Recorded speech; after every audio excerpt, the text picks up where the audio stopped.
Well, hello and pardon me, good afternoon and welcome everyone to our first parent information session. This is our first session tonight or this afternoon, and it's targeted, this first session, to our kindergarten families. So welcome to all of you, and I'm really pleased that you could join us, and hopefully you will find this particular session informative and will provide some information to you that will help you to understand what's happening in our current learning from home situation, and also a bit of a map forward for what's happening when we return to school in term 4. So first of all, I'd just like to start by thanking all of our parents, our kindergarten parents who are joining us now, for the amazing effort that you put in over the last term to support your children while they're learning from home. We know it's been really challenging, and we hope that at school we've been able to support you. We certainly have tried the best we can to do that. I hope that you have felt that support during this challenging time. But particularly a big thank you to all of you. You've gone above and beyond to make sure the children are supported, your children are supported, and we certainly appreciate that at school. I'd like to start the session by talking to you a little bit about the planned return of students to school in term 4. Now, no doubt you've heard some information in the media about this return. And so the session today will be to give you a little bit more detail about that. And then that will be followed by the stage team. So Mr. Wheat, our assistant principal, and our kindergarten teachers will be presenting some information to you about the current learning from home arrangements. And finally, we'll finish with some questions and hopefully answers. If you have any questions through the session, please feel free to just type them. There's a chat box on the side of the video screen, and you can type questions in there, and we'll see them, obviously, as you're typing them. And hopefully at the end of each session, we'll be able to answer those questions for you. So hopefully, if you have some good questions, we'll be able to sort that out for you. So please let us know if you've got any questions at all, and we'll do our best to explain anything that you need explained. Also too, please know that there's a full recording of the session that we're doing right now, and that will be available to parents or family members just on this YouTube channel that we have now. You'll be able to find this recording there, and you can go back and have a listen to it if you miss any. If there's anyone you know that can't tune in now, please feel free to tell them that the recording is available for them to have a look at any time they would like. Okay, so as I said before, you will be no doubt aware the Department of Education has announced that there will be a staged return of students to school for face-to-face teaching in term 4. Now, assuming that the stay-at-home orders that we currently have in place across Sydney are still in place at that time, then potentially we would return to school under what's called Department's Level 3+ directives. Currently, we're on Level 4, which is learning from home. Level 3+ is staged return to school while there is still a stay-at-home order in place in the local community. And some areas, particularly some regional areas, may go to Level 3, which is the stay-at-home orders are removed and all students would be able to then return to school under those circumstances. So as it stands at the moment, we're currently Level 4, and we're hoping that in term 4 we'll move to Level 3+, which will mean, as I said, students will be able to return to school in a staged fashion. For this to happen, vaccination rates for eligible adults in our community have to be at least at 70% or higher, which I don't think will be an issue. I think North Richmond community is already above 70% for first vaccination, so it stands to reason that by the end of October, everyone would have, at least that 70%, would have had their second vaccination as well. So we should be on track for that.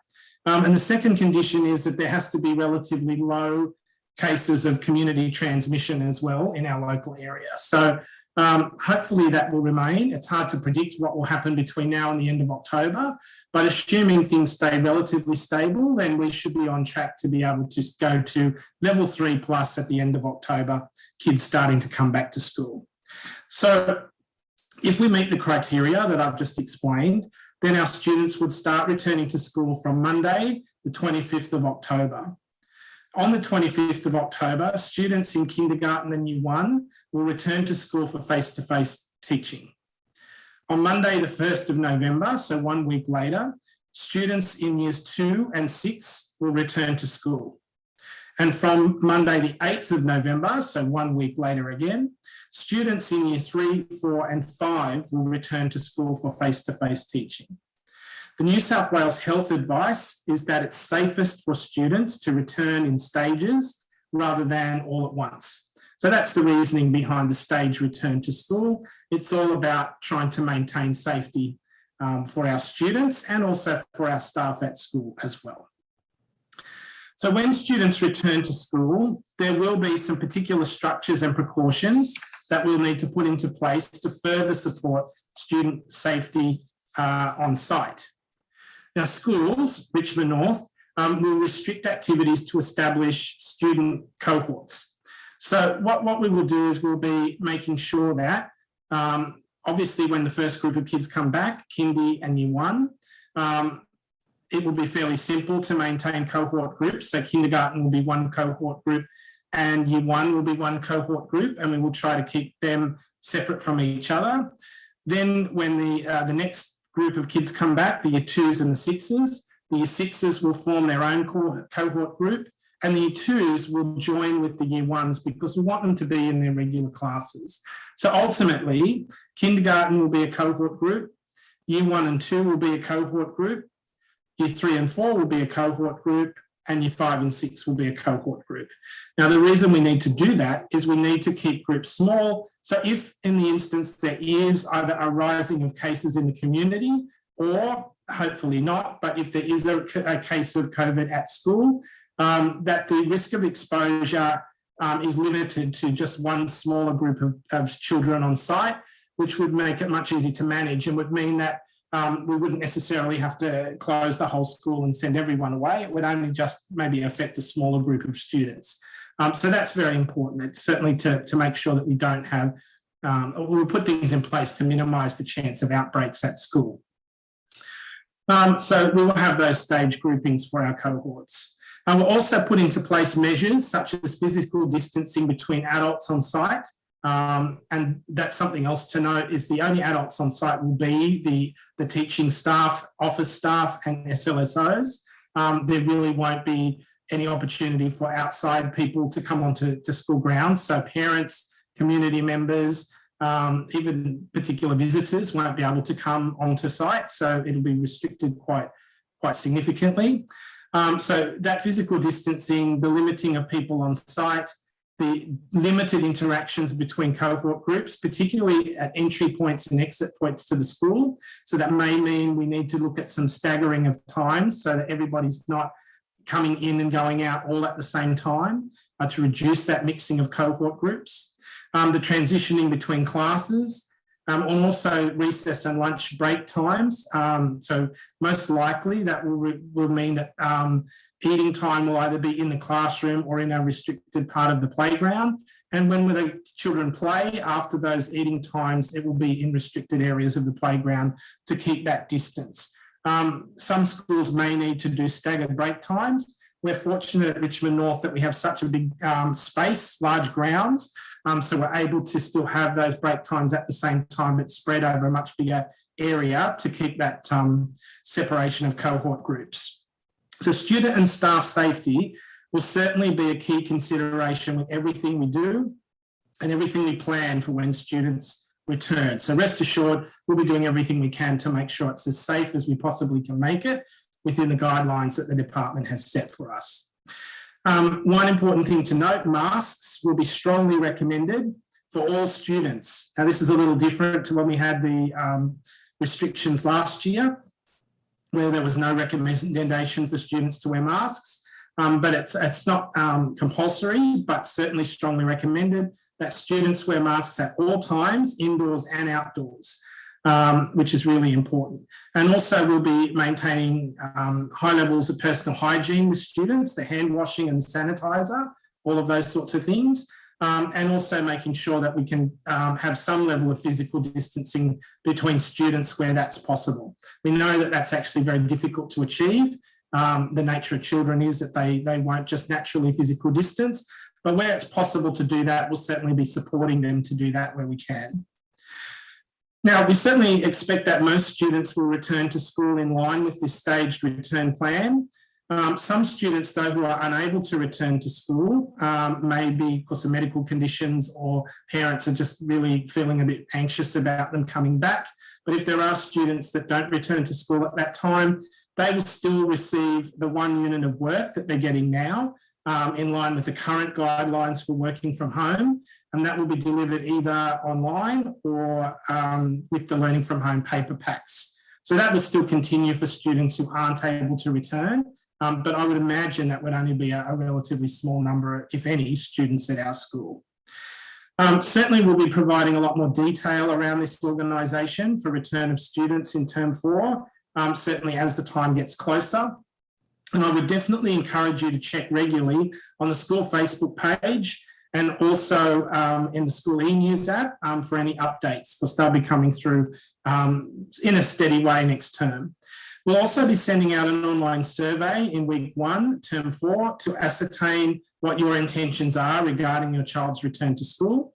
It's really important that when the survey comes out that you respond, because we'll use that information, that data, to plan our staffing levels and develop any other contingencies for when students return. So we will really need that information. So when you see the notice about the survey, it will only take you a minute to fill out. If you could do that in term 4, that would be fantastic.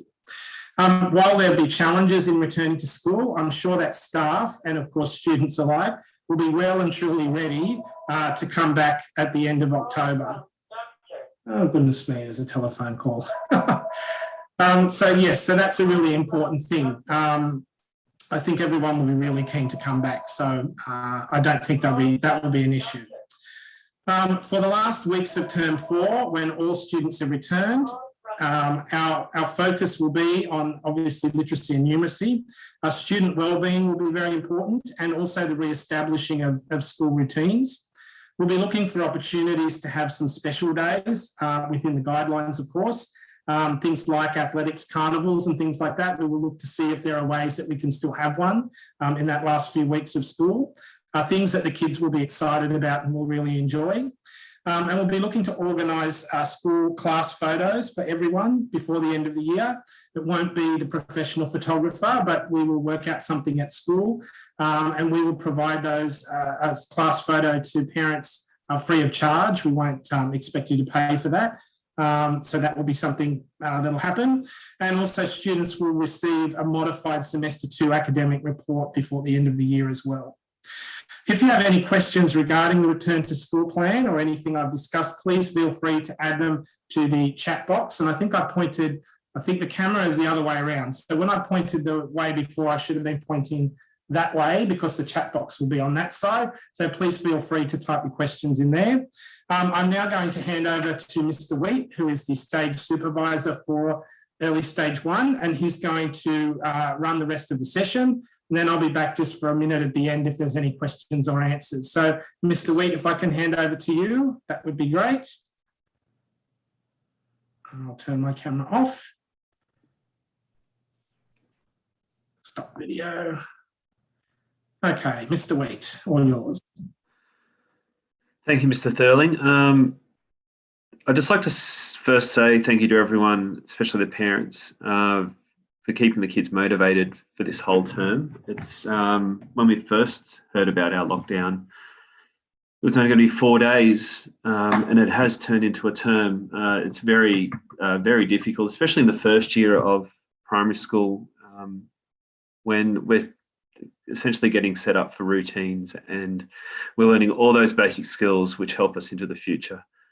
Like Mr. Thurling said, I'm lucky enough to be the stage supervisor for early stage 1, and you might think that early stage 1 and stage 3 don't go well together, but I think they work extremely well. I have a great team working with me as well. And I will hand over to Ms. McCoy-Lancaster and Mrs. Gatt. They will have the answers to your questions. They'll just go through some of the ways the days are set up, meeting times, which for kindergarten, I think parents are setting that up for them a lot of the time anyway. So I'm going to attempt to, at any stage, know how much you used. Mrs. Dree, Mrs. Gatt, Ms. McCoy-Lancaster, if you want to turn your cameras on and you can, we can start talking, and I'll leave you to it, and we'll come back to answer some questions. And Miss Diesel is also here.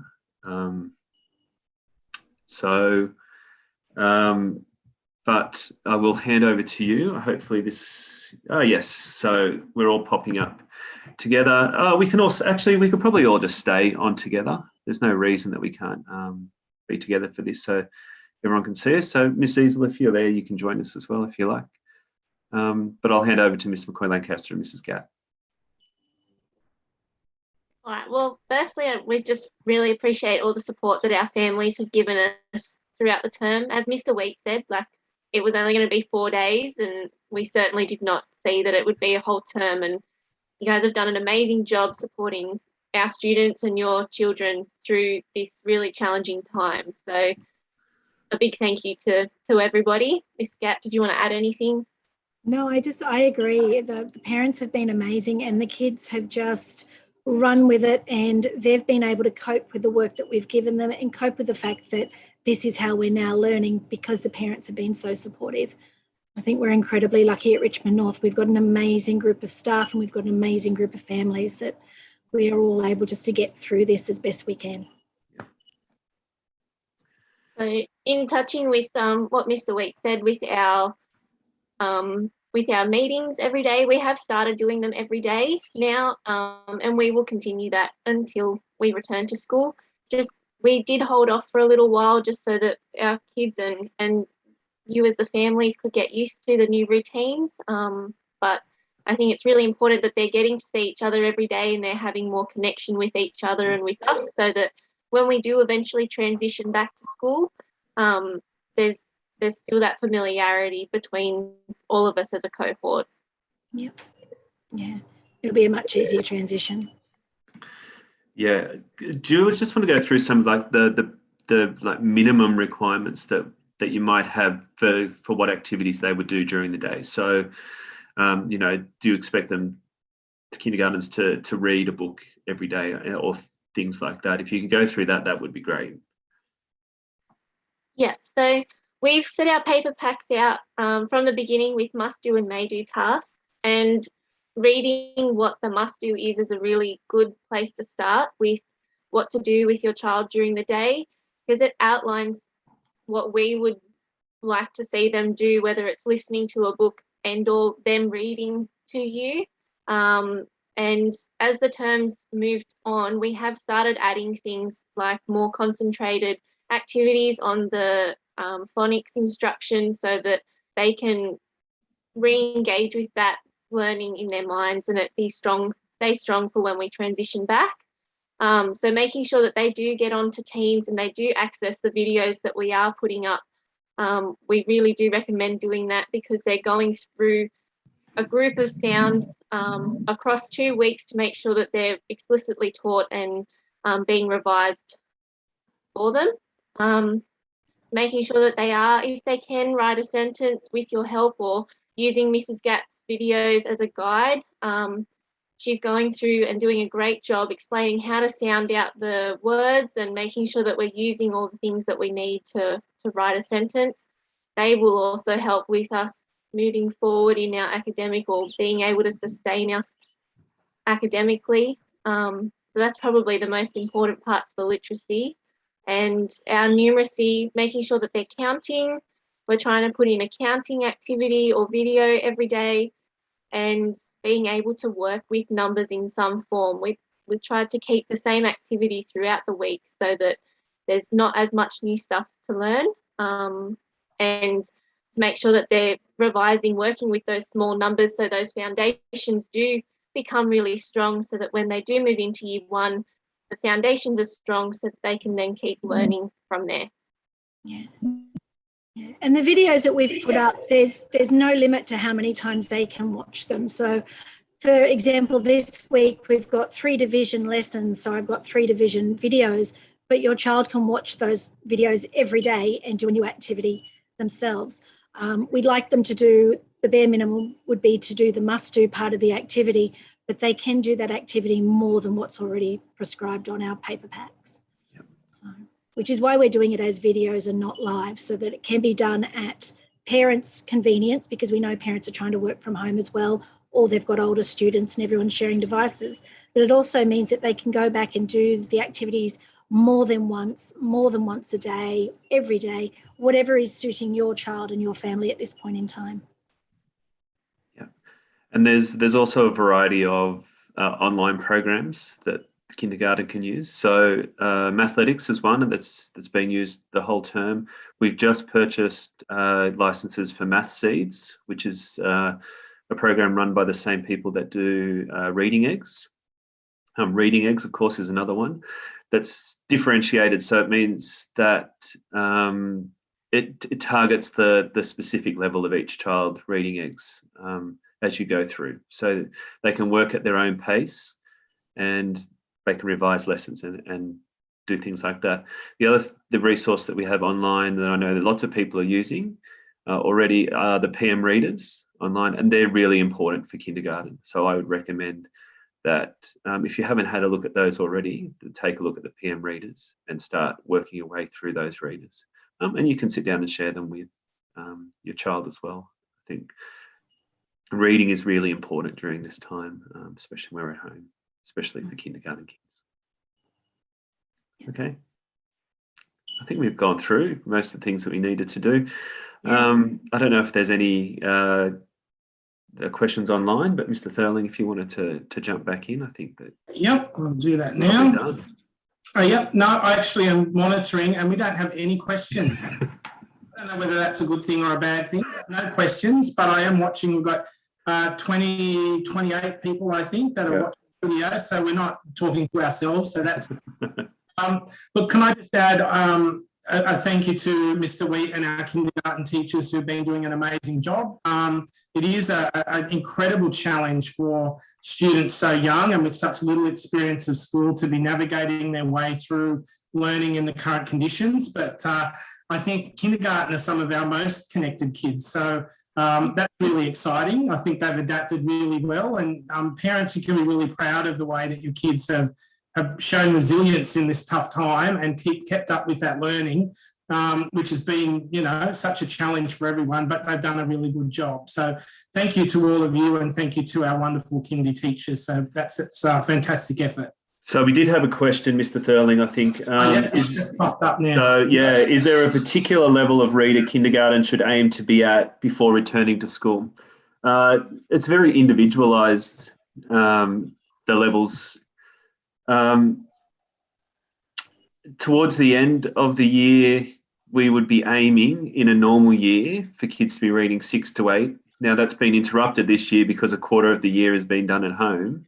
And but whatever level they are reading at, by the time they come back to school, Miss McCoy-Lancaster and Mrs. Gatt will put them into individual groups, and they'll be working very hard with them to working at their particular level. I think I don't want to put pressure on people saying that they need to be at a particular level right now. That would just put too much pressure on the kids. But if you wanted to ask that question to the particular teacher, to either Miss McCoy-Lancaster or Mrs. Gatt, then feel free to do that, and they'll have some advice for you for your particular or specific child. I think that's the best way to put it. Yeah. So look, I'm happy to. I can pass that question on. That's not a problem. So you'll know where the question is from. So I'll pass that on to the teachers at the end of this, and the teacher can then make contact the parents specifically. Mr. Week's given us a guide of on an average year where we would expect, but please, as Mr. Week said, don't be panicking if your particular child is going to reach that level. We will certainly be putting things in place for the last little bit of this year, but particularly next year, to make sure that we work to bridge that gap. And certainly for many kids, last year when we had the break of learning time, that slipped behind, and a number of those kids have been able to make up some of that deficit this year, before, again, the second learning from home period. But, so things are put in place. The school's very aware of those things, and we will put the things in place necessary. It's amazing too how quickly, with the right resources and support, how quickly the kids can move when we need them. So, nothing to be panicking about. Kindergarten tend to move very quickly through those levels as well. So once they get started, they just run with it. To one of those questions, yes, the 6 to 8 does correspond to the PM collection. That's correct. And when we talk about reading levels, most of the time we're talking about PM reading levels. Yeah. Okay, yeah. so and thank you. Like the other comments popping up, there's some lovely comments here for the teachers as well. So that's to hear that, to get that feedback, because it's important. We need to know whether we're supporting you in the right way, or if there's things that we can be doing better, for us to know those things. So thank you very much for that feedback. We really do appreciate it.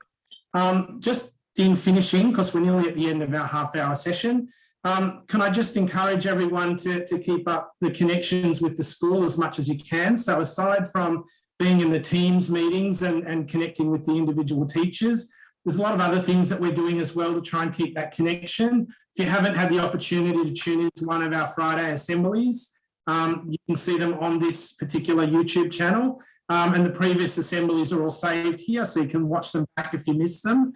They're every second Friday. The next one will be Friday next week, just before the holidays. That's a great way to connect. There's a lot of really good stuff on our rnps.org.au website if you haven't been there. Lots of really useful links to resources. Miss Kane has put some wonderful support videos on there. Lots of really good things, links to lots of resources that can help you at this time. We've got our weekly radio programs that Mr. Morton is running from school. Kids are calling in for those. Some of your children may have been involved in them already. So take the opportunity to listen into those. It's another really great way to connect.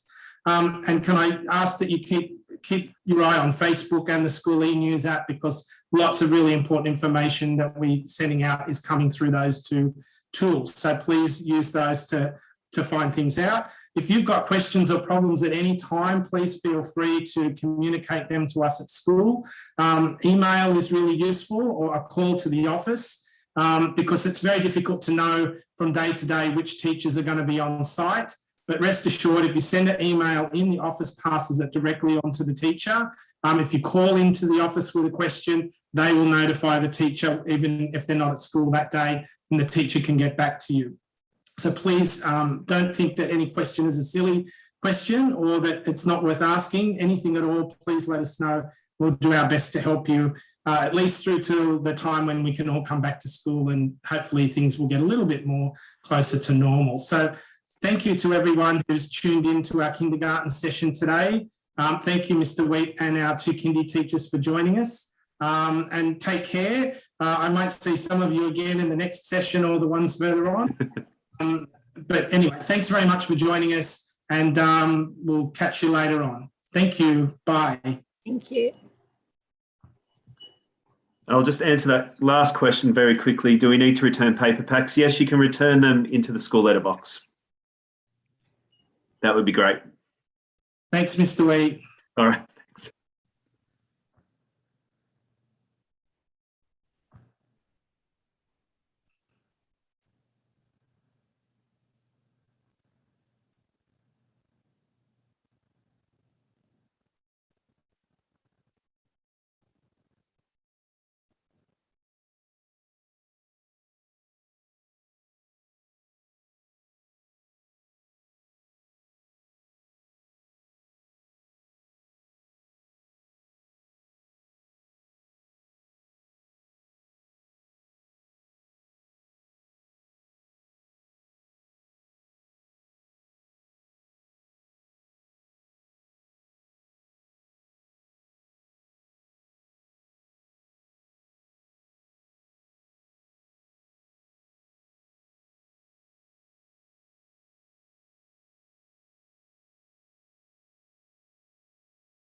Okay, welcome everyone to our second information session, which is for stage 3, year 5 and 6. And thank you for joining us. We really appreciate that you're able to come on and join us this afternoon. My apologies if you already sat through the kindergarten information session, because my presentation is pretty much the same for each stage. So I apologise that you're going to have to hear it again. But for those of you who are joining us just for this session, hopefully you'll find this information particularly useful and helpful to you.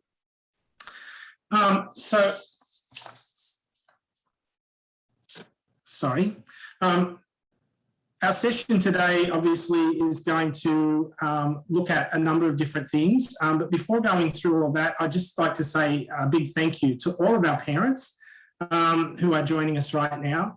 A really big thank you for the amazing effort that you put in over the last term to support your children while they're learning from home. We know it's been really challenging, and we have at school tried to be as supportive and helpful as we can through this time. But we do appreciate, not every day is a good day when you're learning from home, and that you've had to show a lot of patience and resilience to get through this time.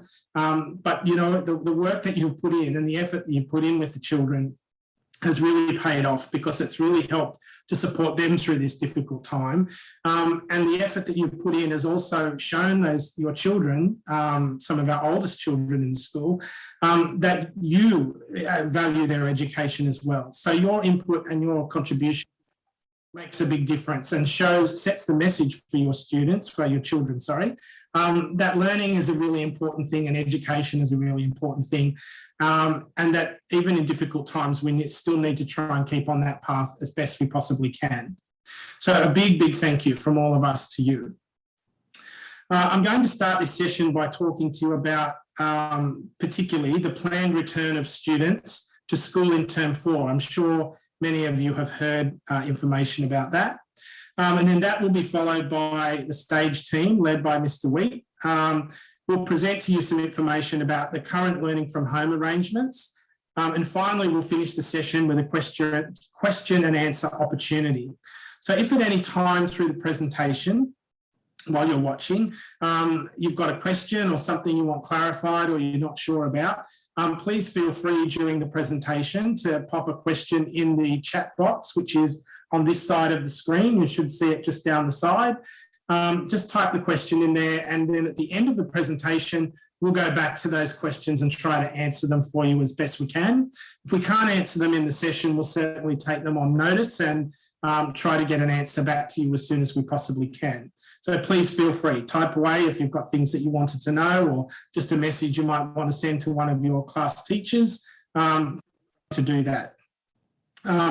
I'll just let you know as well that a full recording of this information session will be available on this YouTube channel. So when we're in session, the YouTube video will appear on the list of the playlist, and you'll be able to play it back. So if there's something you missed, or you want to go back and have a look at something, feel free to play back that at your own leisure.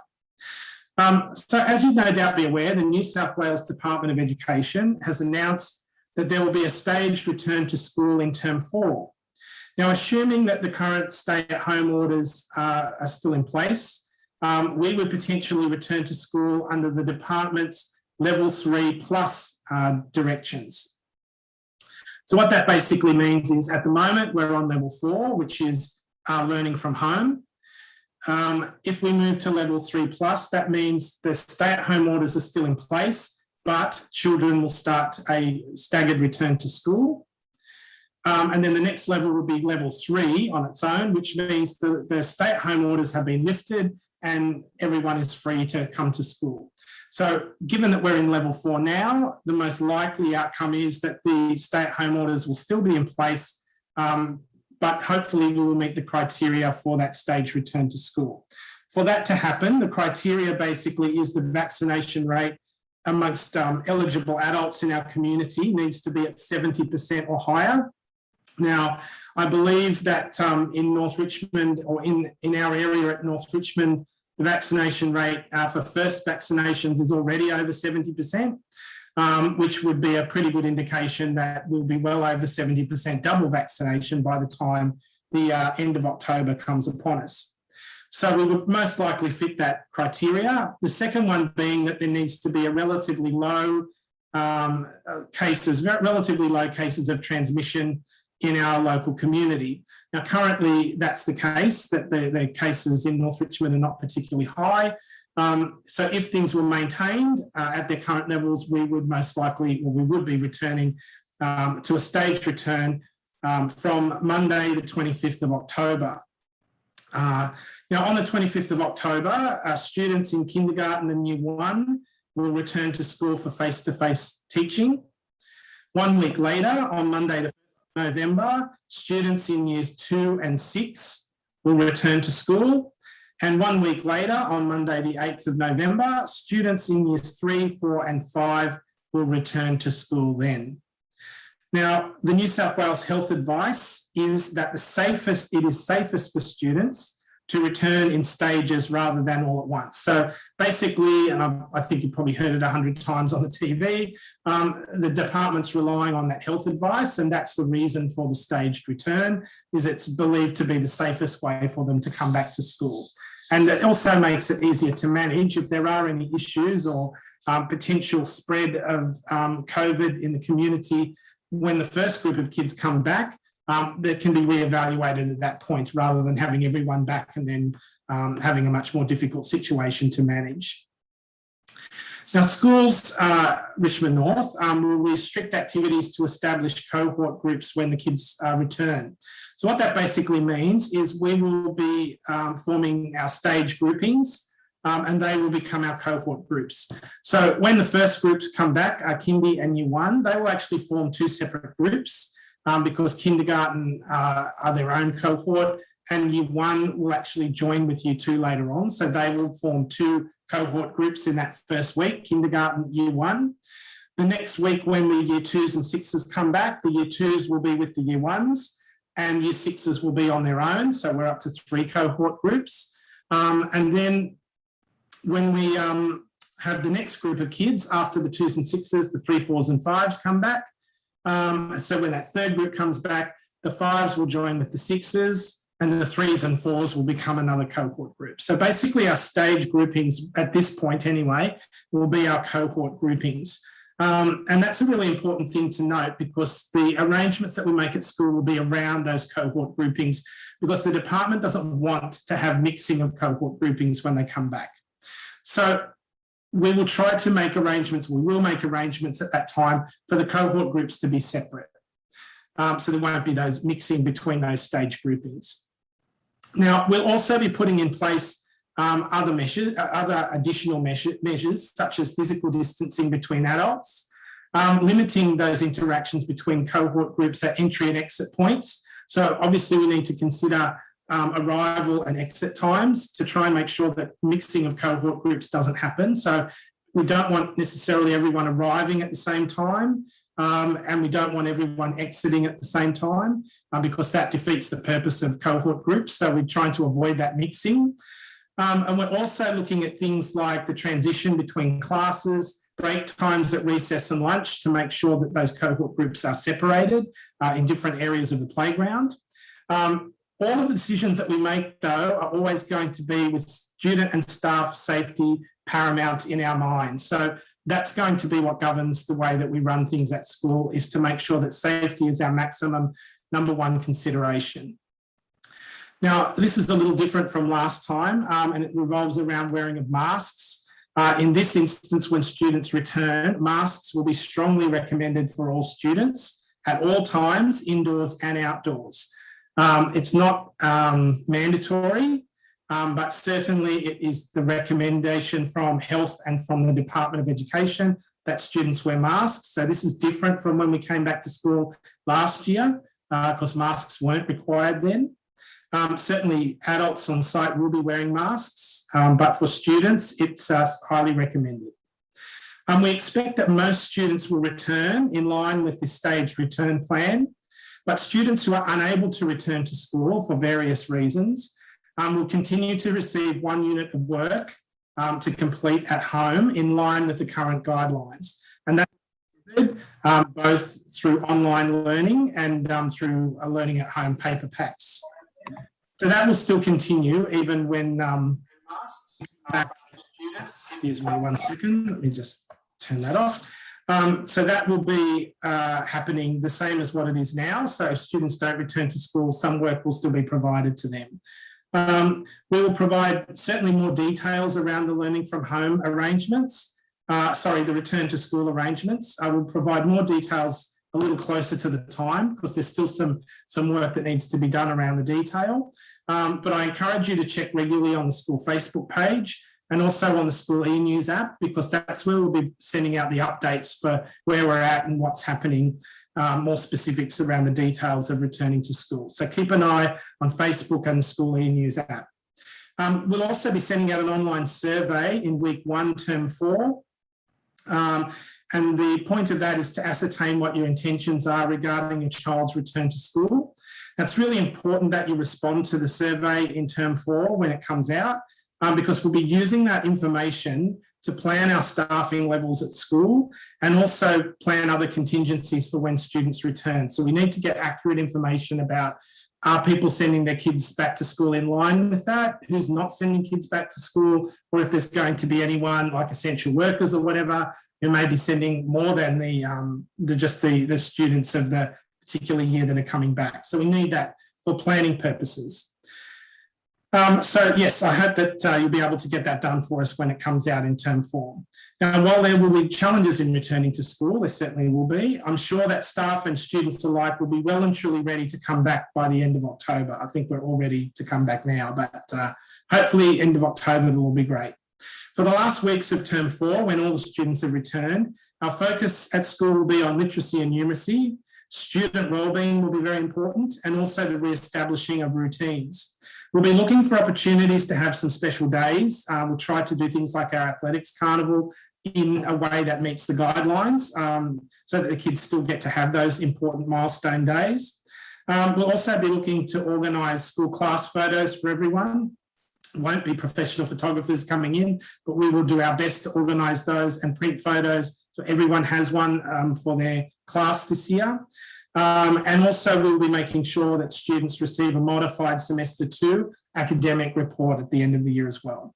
If you have any questions regarding the return to school or anything for that matter, please feel free to add them to the chat box, which is on this side of the screen, and we'll try and respond to them for you. I'm now going to hand over to Mr. Wheat, who is the stage supervisor for stage 3. And he's going to provide you with some stage-based information with regards to the current learning from home arrangements. So, Mr. Wheat, I'll hand over to you. I think we're all good. Yeah, I think so. Okay. Thank you, Mr. Thurling. You're welcome. And yeah, hi, Miss Easel. So we can start talking about some of our expectations and things like that. We've when we first learned about our lockdown, we were just going to do 4 days, and it's turned into a whole term. It is hard on everyone to do that, and I'd like to say thank you to the parents putting in so much effort as well to try and keep them motivated. It's very difficult. It feels like the same thing every single day, but we keep on going along. We have. So, Miss Easel, if you want to, you can join us and interrupt me whenever you like. Okay. There is, so we expect a few things from the kids every day. We've tried to set it up so that there's a definite routine in what we do. So we don't want them to lose that routine of getting up or being ready for learning at 9 o'clock. We would expect everyone to be there at our morning meeting, if possible, which is at 9:10. It's just where we check in for the day. It's nice to see everybody's faces, and we just go through what we would expect of them during the day and what work is available for them to do. The next thing that we wanted to make compulsory was at 11:30 every day, we have a mathematics lesson. And some people have made the comment that, I already know how to do this I don't need to be at the lesson. Well, there's other things that we talk about at the maths lesson, not just the work that we put up. So it might be simpler ways to do subtraction, for example, this week. Or there might be, and we discuss the maths problem for the day. Yeah. It's also really good, Mr. Wheat, for the students who aren't confident with maths, because they can tack on, and we actually work out a problem of the day with the kids online. And for the kids that are very quiet in maths and don't like to contribute, they can still do that online and just listen. Yeah, that's really important. We'd like to see as many people as we can on at 11:30 every day, where we talk through our maths lessons. So we expect them to do English and maths every day. We've put some fun activities in there, but we've really tried to stick to a rigid timetable every day, where we do similar things every single day, and we'll run specific units throughout the week. So this week, for example, has been subtraction in maths, in grammar, irregular verbs or tricky words. Next week it'll be conjunctions, so that we're consolidating some of those skills and knowledge that they need during the week. So they definitely need to be doing some English. They definitely need to be doing some maths. Okay. We've got some online programs which people can use, like Mathletics or Prodigy. We've got Reading Eggs, and we're using code.org this week as well, so something different. And as you may have noticed, we're trying to run with a specific theme throughout the week. So it might be rainforests or video games, or I think next week is the Titanic. Sometimes voted on by the students as well. That's it for the work. I think making sure that they're reading something every day would be worthwhile as well.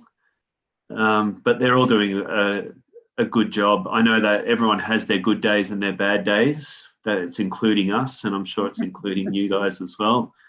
And some days we want them to do their work, but it's okay if their mental health is being affected, to give it a break as well. That they might need to go out and have a walk or get some sunshine or have a play. That's okay.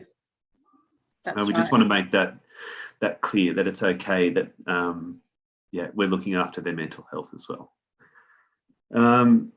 We have with us Miss Delanty, who works with our Year 5 maths group. I don't know whether she's available, but she's running some support lessons with some of our students, and she might be able to mention what time that's on. Hi, Miss Delanty, how are you? Hi, good. How are you, Mr. Wheat and Miss Cecil? Sorry, I'm just quickly running around and got back in and quickly here. That's all right. So for some of those parents, just mention those parents have been contacted, but just if you could go over what time it is. So for stage 3, we meet on Tuesdays and Wednesdays at 10 a.m. Yep.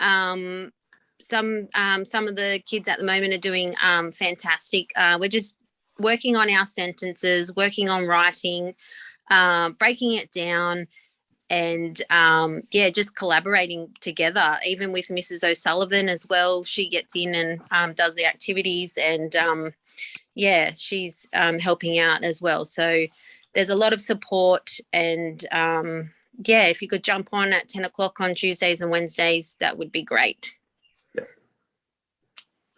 Okay, thank you, Mr. Delanty. I just want to talk about some of the programs that we normally run throughout the year, which have been cancelled, or so unfortunately we've had to cancel camp this year. It was going to be the last week of term, but looking into the future and trying to look into my crystal ball, I just don't see any way that they're going to let us go on camp. So that's unfortunate. We were really looking forward to that, but we'll try and do something fun for them on a particular day. The transition to high school, I'm unsure about at the moment. So the high school will send me through some stuff. They've been in contact with me in regards to sending information up to them about all the students. So I will sit down with the learning support teacher and the year advisor for next year, and go through every single student and let them know what supports they may need, or what they're great at, what they need help with, etc. But hopefully there'll be some transition activities. I'm hoping there will be. Yeah. The Year 6 farewell. Oh, sorry. Oh, that's all right. No, you go. Obviously, it's a huge concern for the students, and they've already brought it up with us that what's happening with our transition to high school. And we've told them that if we can't get into the high school, we will provide some kind of transition for the students. Yeah. We've done it many years as teachers, so we know where we're headed in that direction. Yeah. So they will get some form of, we will not dump them into Year 7 without any transition. It may be modified, but we will do something for We'll try and do our best. Yeah. There's the Year 6 farewell. Again, it's up in the air. It is booked for the second last week of school on the Monday down at Panthers. However, I don't know whether they'll let us, the Department of Education will let us do that. If we have to, we will do something at school in regards to that. So we won't let that just pass, and we won't forget about it, but we will do something. But it may look very different to what we normally have. The other thing that one other thing, we will try and do an athletics carnival day, just whether it's with our cohort, whether it's with the 5-6s. Just to get some results, maybe some ribbons, and just have a little bit of fun. And the other one I thought of was specifically for Year 5, how we will do the captain's speeches for this year. We will more or less, it's very unlikely that we will be allowed to have assemblies. So Year 5 won't be able to deliver their speeches to the assembly as they normally would. My thought is that I will videotape, or no, that makes me sound old. I will make a video of the students delivering their speeches. All the classes can watch it at the same time, and they can vote that way. And we'll do that when everyone's back at school, so after the 8th of November. But it might be good for Year 5 students to start thinking about whether they would like to be a captain for next year, and to start writing out their speeches. It's something that they can put their minds to now while they've got plenty of time. And I might send out some nomination forms for them, so that they can start thinking about it themselves. But I think that's all I had. Miss Easel, did you have anything to add? No, just when we were talking about the online expectations for the day, if you've got younger children, you'll notice that perhaps they can get their work done within a couple of hours and they're over and done with. The way we've structured Year 5 and 6 online is that they pretty much should be following a normal day routine, with literacy all the way to recess, mathematics almost all the way to lunch, and then some other activity in the afternoon. So if they're telling you they're over and done with in an hour, chances are they're not. They're not, no. And we've had that. We've had a few people say, I'm finished, I'm done. Oh, I don't think you are. But so they really, my point is that they probably should have a good 4 hours worth of work in a day. And the kids know, if you haven't connected with us on Microsoft Teams yet, Mr. Wheat or I, or both of us, are online all day, and we're available to help with student work and questions. And for some people, I don't know whether you'd be watching, we asked them to do some tests last week, a spelling and a grammar and punctuation, and I will be catching up with people throughout the next couple of days, just to make sure that those get done, just so that we have a little bit of data, or some solid data for our reports as well. There'll be a couple of others next term. I just want to add one other thing, Mr. Wheat, just to say how proud we are of our students and the resilience that they've shown, that they've continued on with their work, and that are, as a community and as parents, we should be very proud of these kids and the way they've dealt with this current situation. Yeah. And us teachers too. It's hard. We all find it hard, and we'll just keep on going. It'll only be another 4 or 5 weeks after the term. I know it sounds only, but yeah, you know what? We've almost done 10, so we're definitely over halfway. Yeah. Okay, so I'll pass back over to Mr. Thurling if he's there. And I don't think that we have any questions online, so just some nice comments, which is lovely. We must have covered everything. The feedback is great. So thank you, people. Just so that we have a little bit of data, or some solid data from our. Turn that off. That's probably better.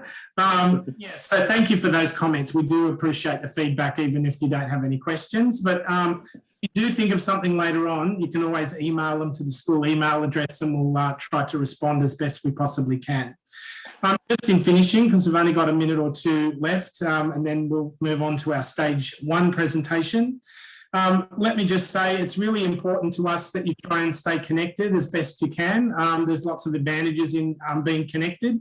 So aside from the meetings that we talked about with the Teams meetings that happen with the class teachers, other things that you could be doing, if you may already be doing this, but if you're not, the assemblies that we're running every second week, so even weeks on a Friday. If you haven't had a chance to tune into one of those, the page that you're on now, the YouTube channel that you're on now, has the previous week's assemblies saved there, so you can go back and have a look at them. But our next one will be Friday next week, week 10, just before the holidays.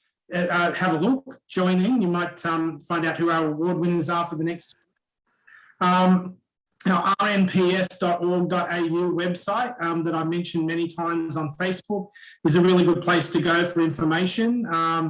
There's some great videos that Miss Kane has put on there to help with learning from home. There's lots of links to resources, that curriculum links to areas, so feel free to go on and look at those. We have our weekly radio program that Mr. Morton runs with the students. So feel free to tune into that. Again, if you look on Facebook, you'll see when those programs are coming up and you can tune in. And as I just mentioned, Facebook and the School e-News app are really important because that's where we send out most of our important information. So keep an eye on those 2 things so you're up to date and know what's going on. And lastly, just if you've got any questions, any problems, we keep saying them over and over. We certainly will appreciate for you to email or call. And even if teachers are not on site that day, the emails will be forwarded, call messages will be passed on, so we can keep that all happening. Mr. Wheat, I've noticed there is a question. Yeah, question. Yeah. Are the classroom layouts going to remain the same? Any changes inside the classroom settings for COVID? That's a really good question. Yeah. Unfortunately, one I can't answer 100% yet because we don't actually have there's not been any information about how we need to arrange a classroom. But rest assured, whatever the department's advice is, which comes from the Department of Health, we will be implementing it exactly the way that it's been mandated. So if they say to us they want the room arranged in a particular way, we will certainly do that. We will just, clearly we know education, but we're not experts at passing viruses and things. So we will rely on that advice. So if we are asked to arrange the classroom in a particular way, we will do that. But like I said, stay tuned to Facebook and School e-News because we will keep providing further updates and details as the Department of Education releases them to us. But safety is always number one priority. We'll do whatever we need to make sure it's safe for students. Right. Okay, so hopefully that kind of answers the question, but details to come. Yes. All right. Well, thank you and goodbye. We'll see you online tomorrow.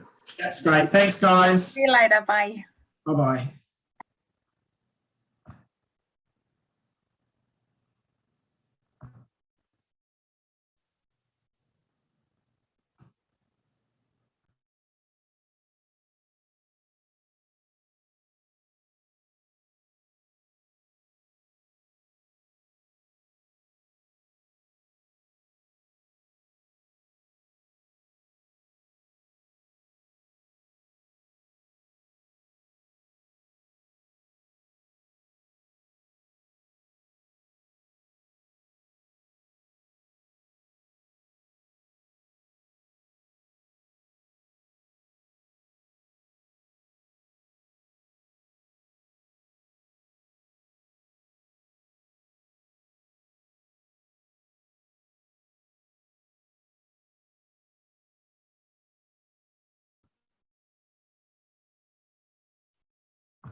Okay, welcome everyone to our third session, our parent information session, which is targeted specifically to our families and students from stage 1, which is our year 1 and year 2 students.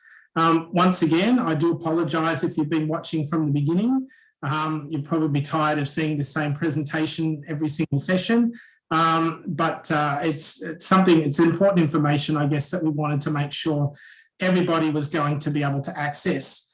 So before we start our stage 1 session, I'd just like to take this opportunity to thank all our parents, our stage 1 parents in this case, for the amazing effort that you put in over the last term to support your children while learning from home. We know it's been challenging. We know that there's been good days and also tough days. But we really are very grateful for the effort that you put in supporting the learning at home. Students wouldn't have been able to achieve so well this term if it wasn't in your commitment towards learning. The example that you set by helping your children at home makes it clear to them that you value education and that you see it as an important thing, and they take the lead from that and understand that it is an important thing. So thank you so much, and I hope that you have found the various things that we've done as a school over the last term have been supportive and at least as much as we could help you in that road of learning from home. So I will start the session now by talking to you about the planned return of students in term 4, which you would know something about already, I would imagine. And then that will be followed by the stage team led by Mrs. Young. We'll then talk to you a little bit about the current learning from home arrangements. And finally, there'll be an opportunity for some questions at the end. And I will monitor those. So if you have any questions during the session, please just type them in the chat box, which is on this side of the screen.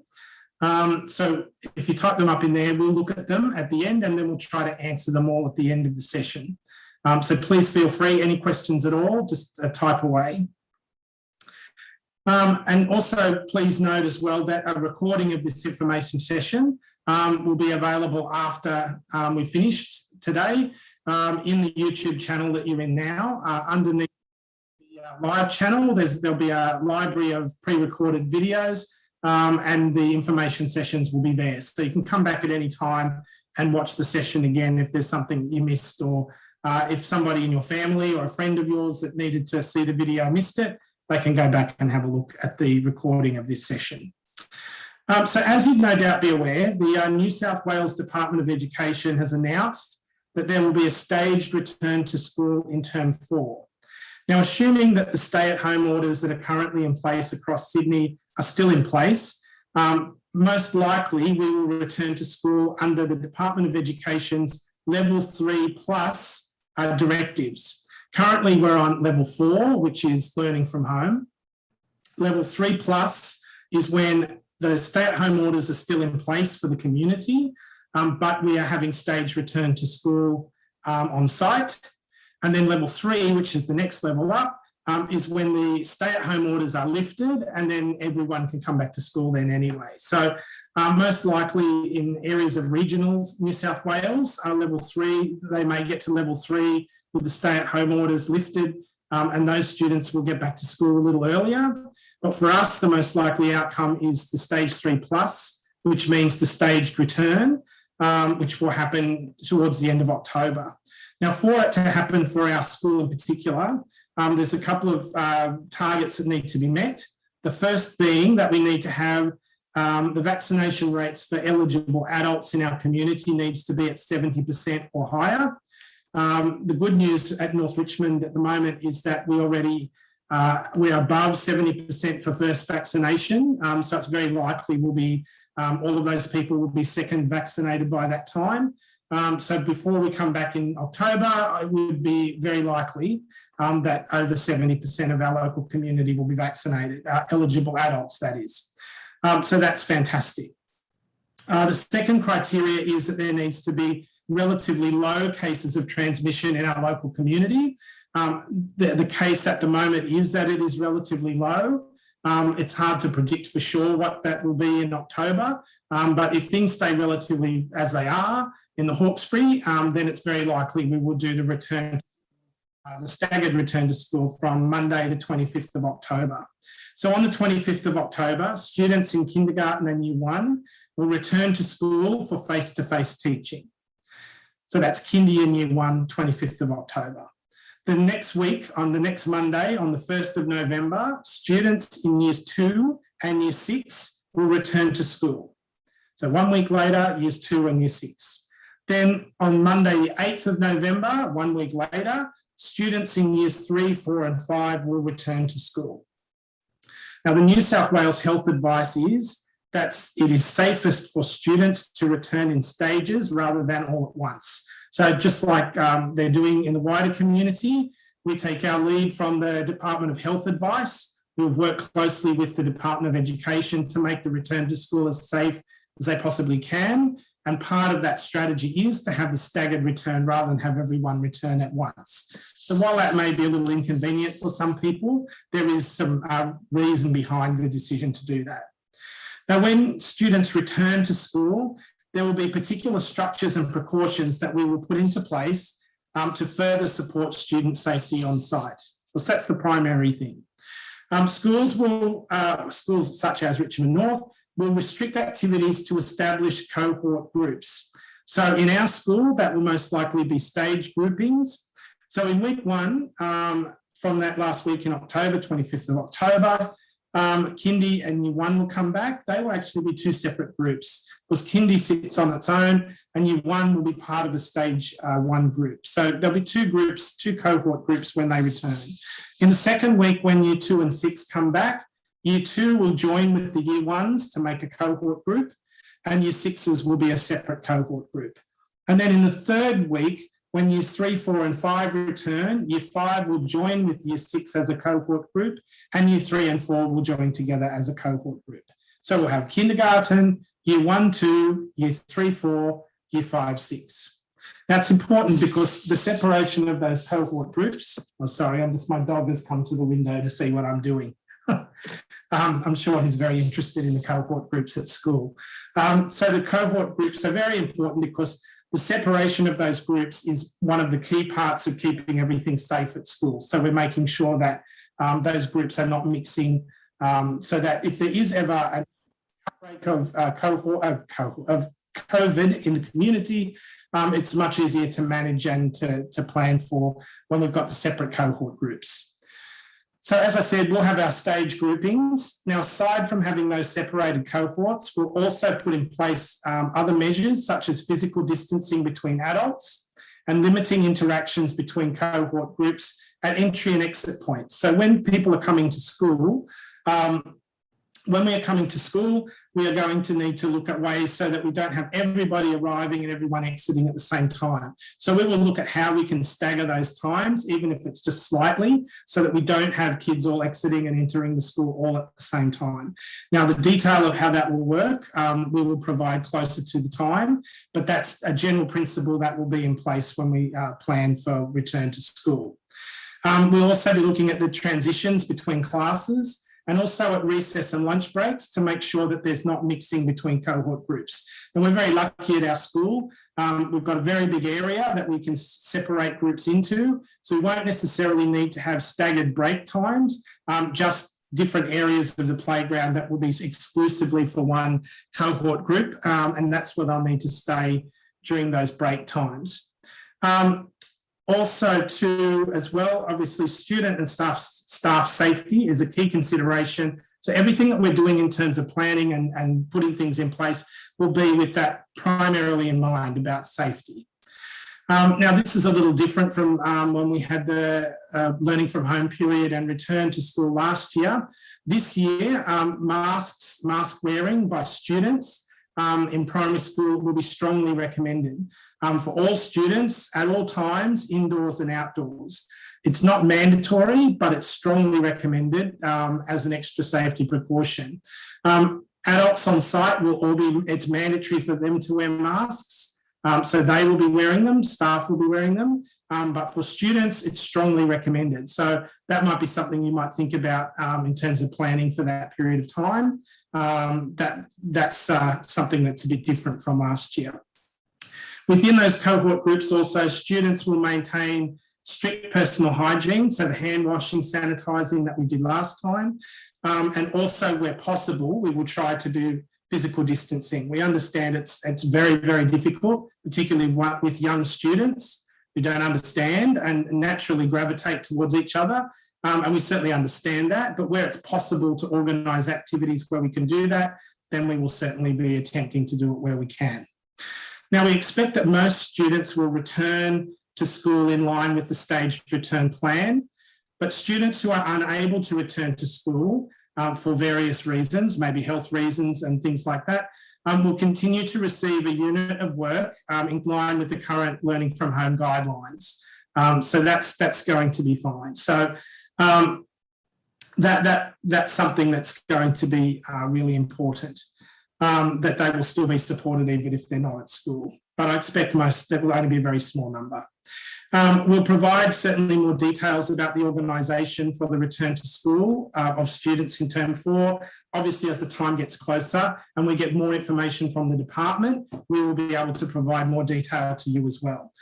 Some of it, obviously, we're waiting on advice before we can give final information to you guys. But we will do it as soon as we possibly know ourselves. One of the other things that's really important is to keep checking on Facebook and the school e-news app, because when those updates are available, that's how we'll be communicating them to parents. So keep an eye on those.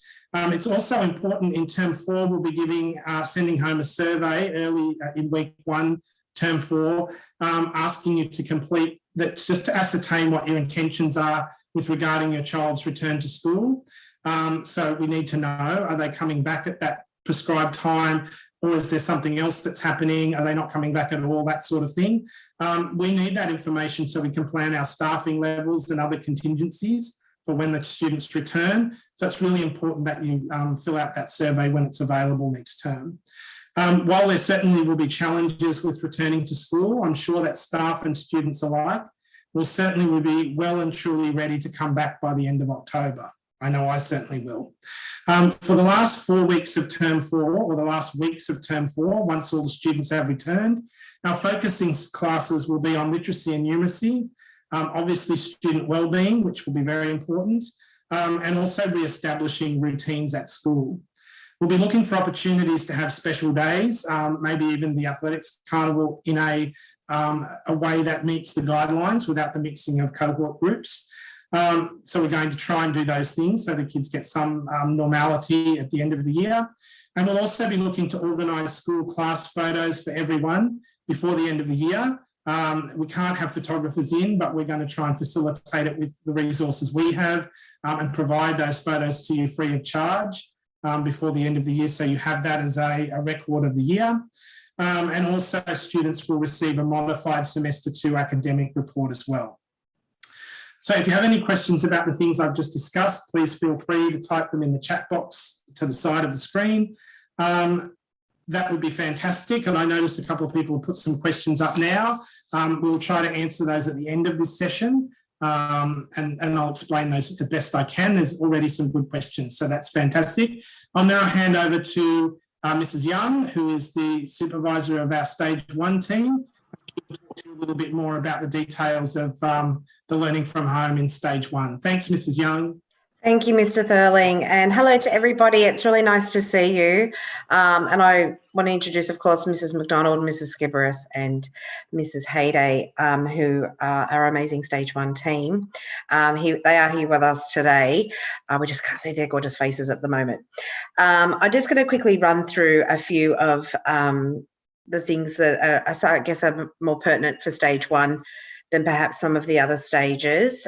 Some things will go across, of course, the entire school. And hopefully I can answer some of the questions that are already starting to pop up as I go through. And if not, as Mr. Thurling said at the end of this session, either Mr. Thurling or I will try and address those for you. All right, so I just wanted to start off with how well our Teams meetings are going and how fantastic the kids are doing as they're coming on Teams. It is our preferred method. It is where the explicit teaching is occurring. There's my gorgeous people. Yeah, so it is where the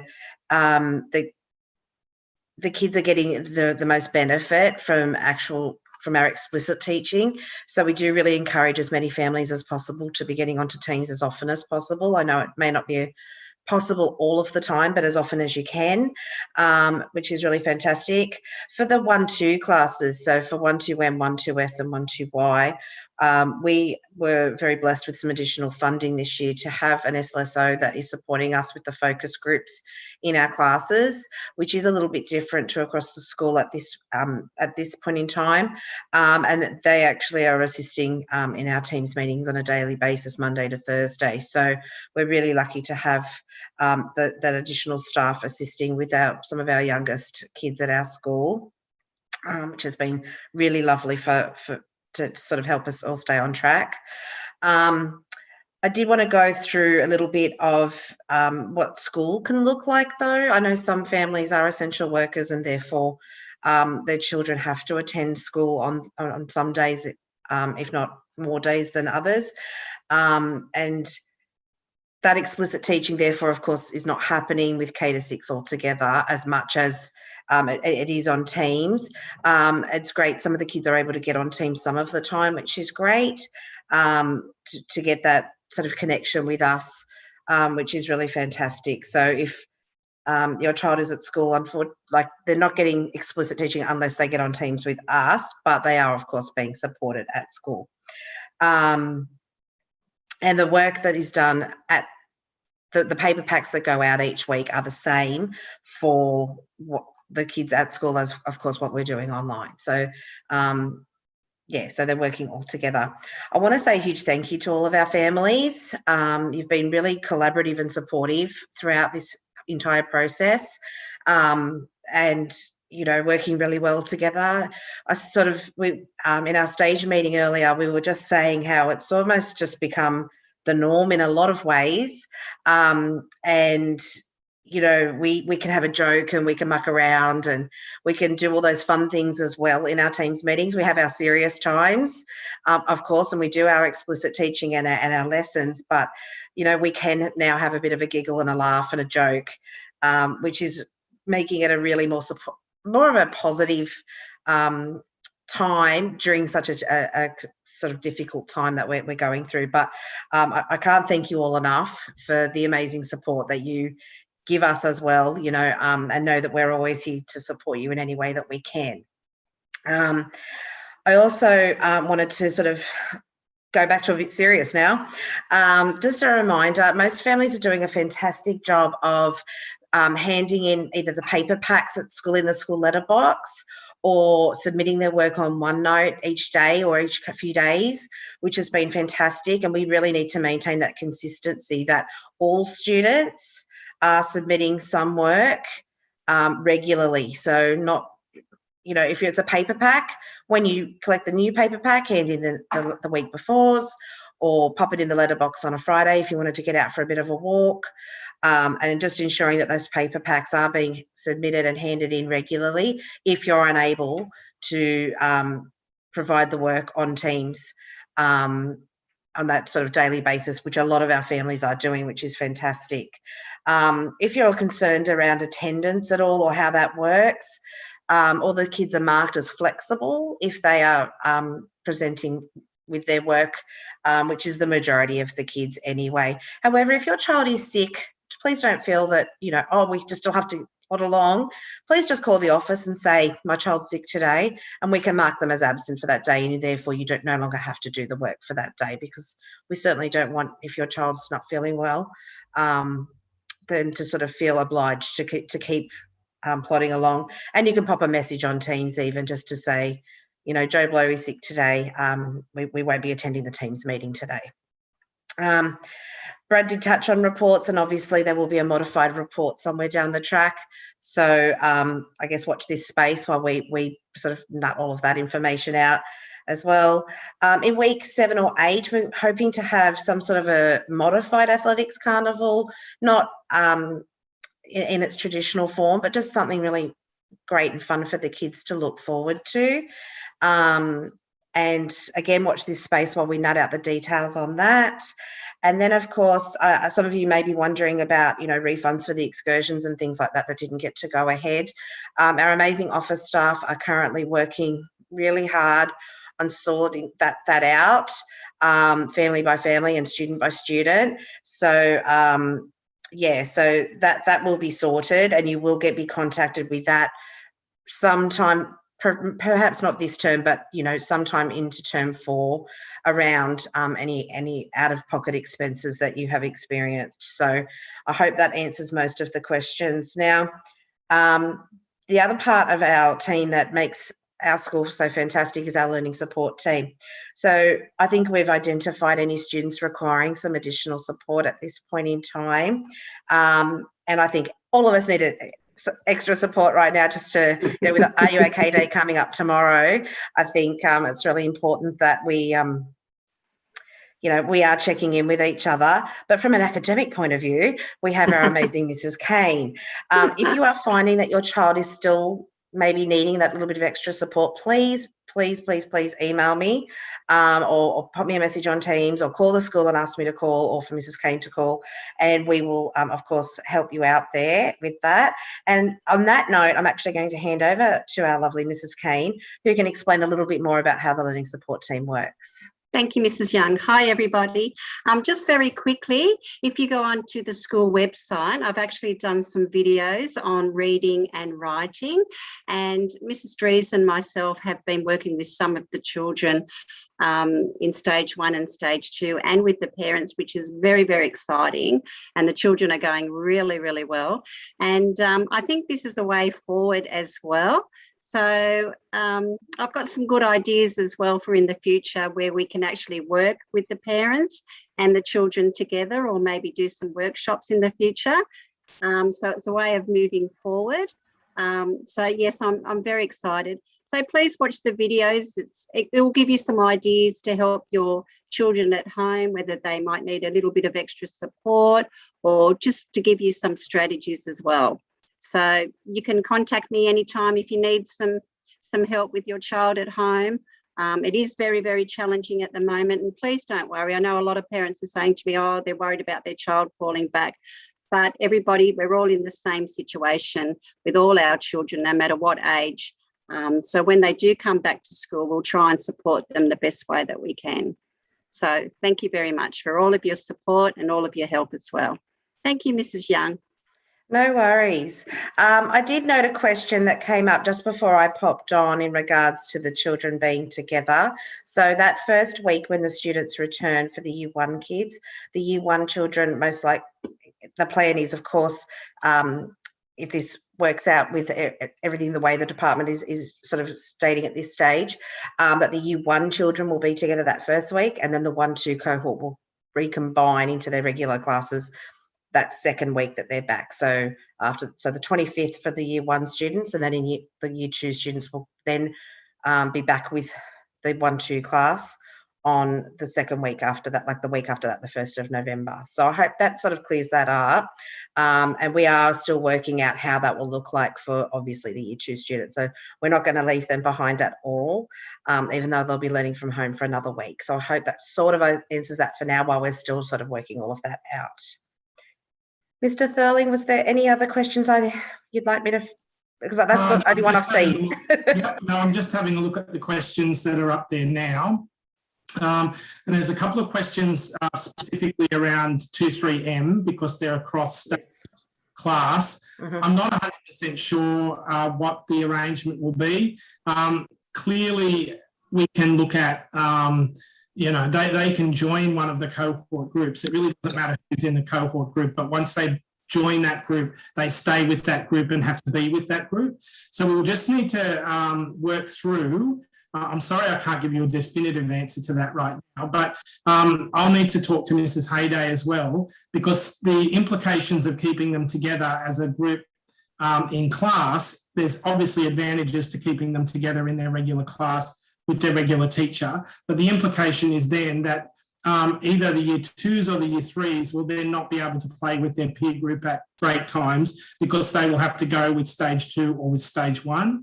The other alternative, obviously, is to not have them together in the class, which has disadvantages, but then would allow them to play with their friends at break time. So we just need to work out, we don't want to make a quick decision. We want to make sure we've worked out what's the best solution with the kids in. But the cohort groups will work pretty well for everyone else because we don't have cross-stage classes really except for that class.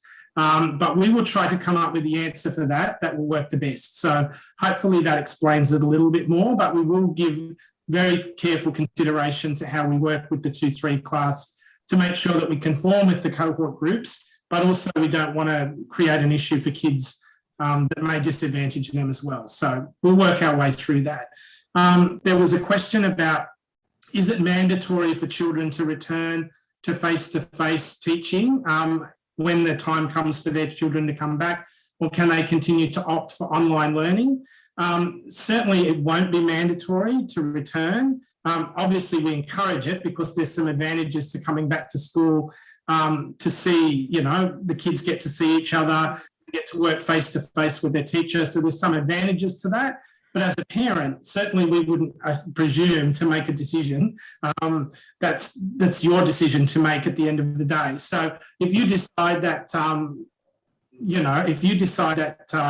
you would prefer to keep your child at home for those last weeks, that's certainly your prerogative. However, the learning from home will look different at that period of time because at the moment, teachers are facilitating learning from home as the only mode. What we need to be aware of is that when learning from home continues for a small number of students that won't return to school, those teachers will be on class now with people in front of them. So they won't be able to provide the same support in the same way because they will have a face-to-face class in front of them. Now, we will have to work as a group between now and when school comes back to how that's going to work so that we can provide still the best quality that we can support to students who may not return to school, but also considering the fact that the primary expectation of teachers will be to the face-to-face teaching where the majority of students have come back. So that may mean that rather than having specific Teams meetings that we have now, it might just be that a teacher may decide to connect a Teams meeting while they're teaching the class and the people from home can just view that lesson. So there may be some things where we have to make adaptations for that because it's certainly not, it's not going to be possible to facilitate the same level of at-home learning when that time comes. So in answer to the question, no, it won't be mandatory. You certainly as a parent can make that decision. We would hope that most students will come back to school because that's the best way that we can teach them. But if you make that informed choice for your child not to return, yes, we will still provide at-home learning for them, but it won't be in the same method or the same mode that it's happening right now.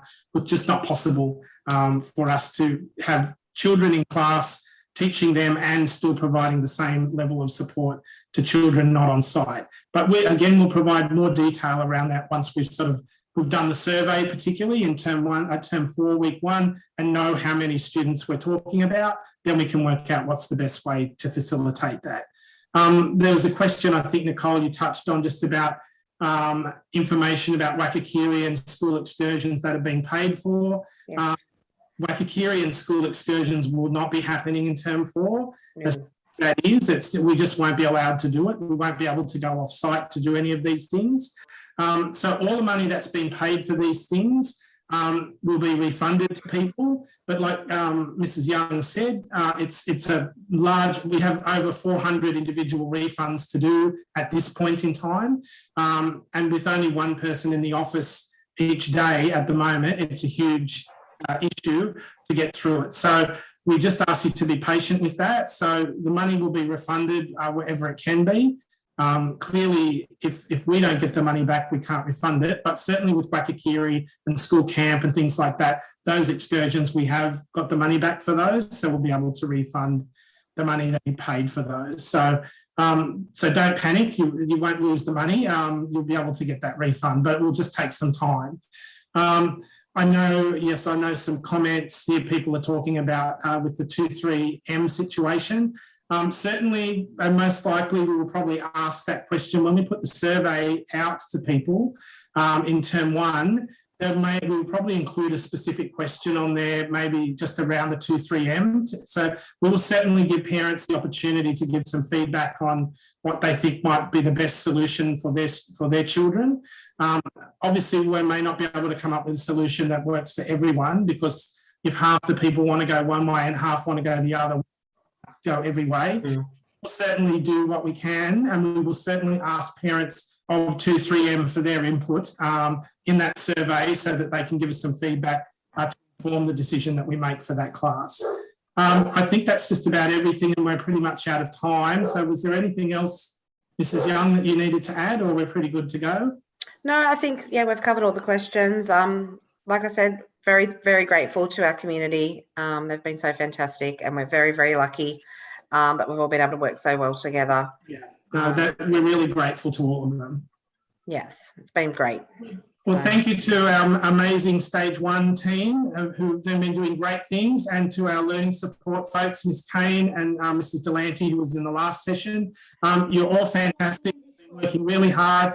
And look, you know, it's been great. There's some lovely comments, which I'll screenshot to you, some lovely comments from parents on the YouTube channel that have been really, the parents really recognise the efforts that you've been putting in. So thank you to all of you, wonderful people. And I know you'll join me in saying we can't wait to get back to school. None of us can wait to get back to school. So yes, thanks again, my gorgeous families. Okay, thank you very much, everyone. Bye. Bye.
Hello and good afternoon, good evening, I suppose now we're up to all of our parents joining us for session 4, which is our session targeted to Stage 2 families. Thank you for joining us. Apologise that we're a minute or two late starting, but we're all here now, so we're all good to go. So welcome, and we're really glad that you're able to join us this afternoon, and I hope you find these sessions informative and helpful to you. Looking at I'm just looking at some messages coming through. Okay. I would like to start the session today, first of all, by thanking parents for their amazing effort. You've done a wonderful job in supporting your students this last term. It's been challenging, we know. There's been good days and some bad days as well that have been a struggle to get through. And we know that, you've worked really hard to support your children in learning from home. That's not something you're necessarily an expert in, but the efforts that you put in and just the example that you have set to students lets them know that you value their education and that you see learning as an important thing. So thank you. That's been extremely helpful for us. Now, I hope also that you've found some of the things that we've been doing over the past weeks have been supportive to you and your family at this difficult time as well. So we certainly have tried to do those things where we could. So I hope that you found them useful.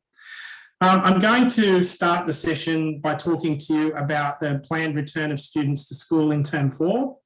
That will be the main thing I'll talk to you about. And then following that, the stage team led by Mrs. Wilkins, who's the stage 2 team leader. She'll be talking to you a little bit about the learning from home routines and the expectations that are happening in stage 2. Now, certainly if any time through the presentation you've got a question or something that you want to know more about, please type it in the chat box on that side of the screen, and then we'll come to them and try to answer them at the end of the session. So if you type something and you don't get a reply straight away, we're not ignoring you. We'll do them at the end of the session. So please feel free, type away in the box, and we will get to those at the end. Now, a full recording of this information session will be available on this YouTube channel following the broadcast. So aside from the live broadcast now, there's a library of videos that sit underneath that in our YouTube channel. You can have a look at the recording of this anytime you like. Please let people know if you've got friends that couldn't join in today that would like to watch it tonight or tomorrow or whenever. They can watch the recorded version of this at the conclusion of this session. As you'd no doubt be aware, the New South Wales Department of Education has announced that there'll be a staged return to school in term 4, assuming that the stay-at-home orders that are currently in place are still in place across Sydney at that time. Then we would be returning to school under the department's level 3+ directives. So at the moment we're at level 4, which is learning from home. There's everyone's staying at home and we're learning from home. Level 3+, which is what we would likely be on, that level means that there's still stay-at-home orders in place across the community, but students are returning to school in a staged fashion. So that's what will happen there. That's what most likely will happen with us. And then the next level is level 3, which means the stay-at-home orders have been lifted in the community. And we may find that, particularly in some parts of regional New South Wales, they may move to level 3 sooner than us, and level 3 would mean that all of their students can start returning to school. They don't need to do it in a staged approach. But it's quite likely in our case, there will still be the stay-at-home orders in place, and we will then just have the return to school in the staged fashion, provided some criteria is met. The first part of the criteria is that vaccination levels for eligible adults need to be at 70% or higher in our community. And that shouldn't be an issue for us because our vaccination rate for the first vaccination is over 70% in the North Richmond area now. So it stands to reason that it will be double vaccinated 70% by the end of October. And the second criteria is that there needs to be a relatively low level of community transmission in the local area. Now, currently that's the case in North Richmond, and hopefully it will remain like that. That one's a bit harder to predict where we'll be in October, but hopefully that will be the criteria would be met, and we'll be back from Monday the 25th of October. So on the 25th of October, students in kindergarten and year 1 will return to school for face-to-face teaching. 1 week later, on Monday the 1st of November, students in years 2 and 6 will return to school. And from Monday the 8th of November, 1 week later again, students in year 3, 4 and 5 will return to school. Now, the New South Wales health advice is that it is safest for students to return in stages rather than all at once. And just like you see on the news all the time, the Premier and other experts are always referring to the health advice, and the Department of Education is no different. We take our advice in terms of that return to school plan from the health experts. So they've said that the return to school needs to be done in a staged way. So that's how we'll be doing it. Now, there'll be a number of things that we will look to put in place, structures and particular precautions to further ensure the safety of students when they return in October and November. What we will be doing particularly will be around the idea of restrictions by cohort. So cohort groups will mean when we have kindergarten come back, that will be a cohort group. Year 1 will be a cohort group. So there'll be 2 separate groups in that first week. In week 2, when the year 2s and 6s come back, the 2s will join with year 1 to make a cohort group. Kindy will still sit on their own, and then we will have the year 6s will be on their own as a different cohort group. Then in the last week, when the 3, 4s and 5s return, the 5s will join with the 6s to make a 5-6 group, and the 3s and 4s will be together as a group, cohort group as well. Now, it's important that we have those cohort groups to minimise the risk of issues or transmissions. I will quickly just jump back to a question that was asked in the last session that I think I missed. And it was around if there is a case at school about children being classed as close contacts and having to go into quarantine. The idea of the cohort groups is to try and avoid that where we possibly can, so that if there was a case at school, it's most likely, if we've kept them in separate cohort groups, that the only contacts with other students would be within that cohort group. If they have been separated in classes for most of the day in separate classrooms, and then during the day of playtime and the exit and entry of school, we've kept those cohort groups separate, then close contacts would really only be able to come from within that cohort group, not the whole school. We won't have crossing over of teachers between cohort groups, so it's not possible for it to spread that way. So the first thing we would do is we'd be able to isolate it to a cohort group, and then we would do a similar kind of process to health. There would be a contact tracing kind of way with that cohort group to determine who were possibly close contacts, which would maybe be kids in the classroom or that were in played with that child, and then other students may be casual contacts, so people who may have been in the playground at the same time but didn't play directly with that child, and then that would be treated in the same way that they are in the community. So if there were staff members or students that were deemed as close contacts, yes, they would have to go through the 14-day quarantine and the testing through that period. Casual contacts don't do the 14-day quarantine though. They have to have a series of, it's a bit more complicated depending on how quickly that since the first contact it's picked up, but they may do up to about 5 days depending on the situation. And then anyone else who's not within that cohort, who, if it works the way it's meant to, the other cohorts should not be casual or close contacts at all, and so wouldn't be affected by that. So the idea of the cohorting is to try and avoid that situation where if we have one case at school, the whole school doesn't have to go into quarantine or anything like that. So that's the idea of the cohorting, to try and avoid that situation. There'll be a couple of other precautions in place. Aside from that, we'll be obviously trying to make sure that we have the separation of cohorts at entry and exit to the school. So trying to stagger times of people arriving and leaving, not massively, but just enough so there's not that crossing over of groups all the time at the gate points. It may, or the option might be to have different exit points for different cohorts of kids to keep them apart from each other, because we've got multiple entry and exit points. We'll be obviously looking out at the transition between class times and the recess and lunch breaks to reduce that contact, and also making sure that things like hygiene and things like that are followed very strictly. Now, one difference from last time when we had the learning from home and came back to school, this time around masks are strongly recommended for all students at all times, indoors and outdoors. Last time that wasn't on the table really.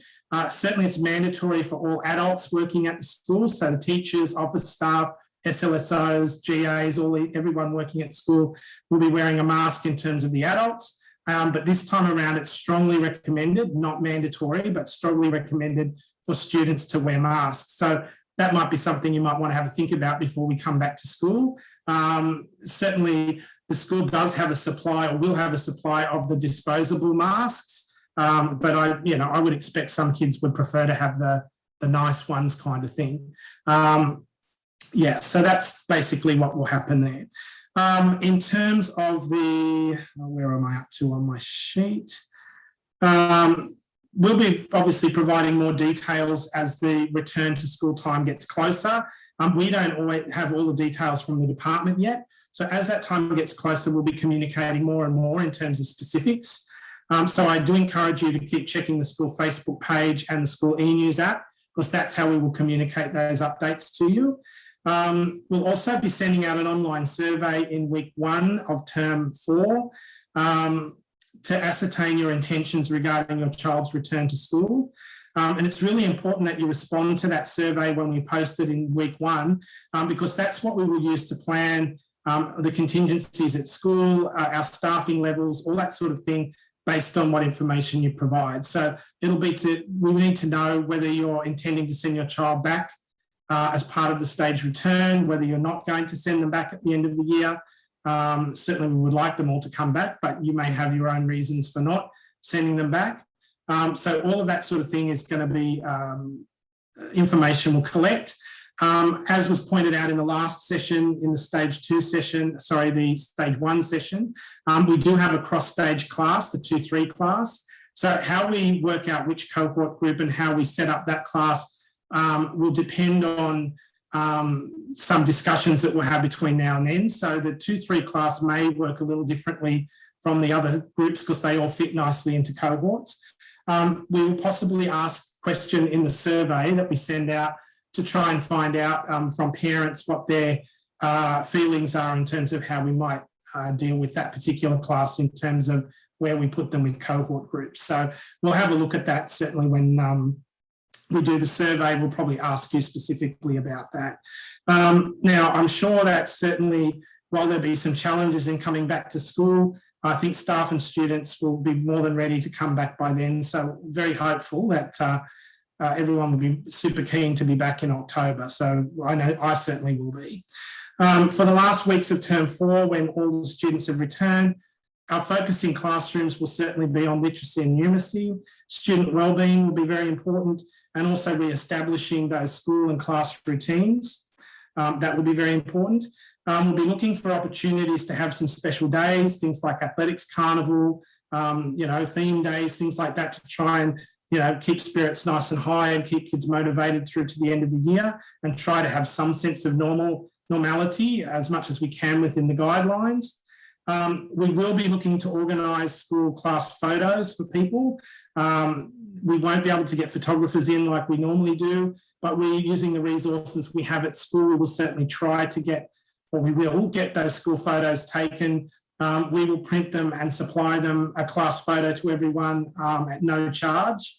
So you won't need to order them or anything. Everyone will just get one, because we think it's important that you have that record of the school year, and you don't want to have that empty page in an album of all the classes that the kids have been in.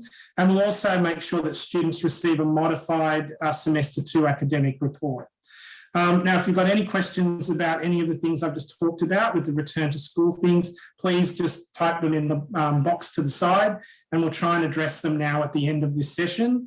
I'll now hand over to Mrs. Wilkins, who's going to lead the rest of the session and tell you a little bit more about learning that's happening in stage 2 and how that's working with the learning from home at the moment. So Mrs. Wilkins, I'll hand over to you. I think Mrs. Wilkins here. Oh, here she is. Excellent. All good, Mrs. Wilkins. So I'll turn my camera off and you can take over.